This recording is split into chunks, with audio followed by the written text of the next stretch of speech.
It's ticked every realistic goal that I had for the race, and to be able to race in the current times was a privilege. To be able to get here, it's obviously a privilege under the exemptions for elite sport, and to come away with the win, it's everything I wanted out of this sort of season's training. Okay, let's run through the stats then. What, a 2.2 mile swim, 112 miles on the bike, and then a full marathon to finish with. What gave you the most pleasure today? Finishing. Um, Obviously that when you read it out loud, it's a very long way, and the bike actually was pretty miserable for me. I was out in front for the whole time, so that's 4.5 hours just on my own, just grinding away.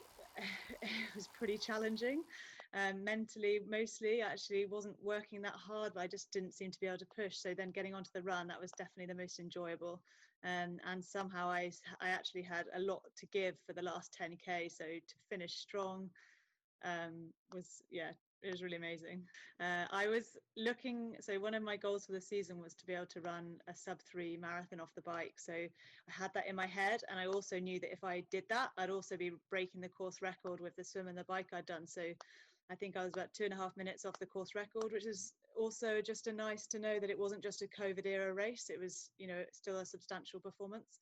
And the competition was really good as well. There's a lot of really great girls in this field. I think there was about 8 who were really quite competitive, and then another 10 who were also professional, so a professional field, which is really good. I prepared quite well. I brought out some poppies with me.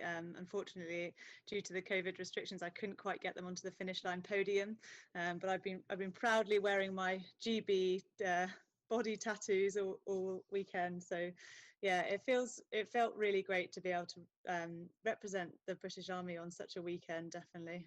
What happens next then? Because you're planning to stay out in the States, aren't you, I think now? I am fortunate enough to have some really good opportunities here to train, and the next race is in a few weeks in Florida as well. Logistically and for COVID sort of safety, what's the least risk? It makes perfect sense to be able to train out here, and embrace the swimming pools, which obviously is a large part of our sport.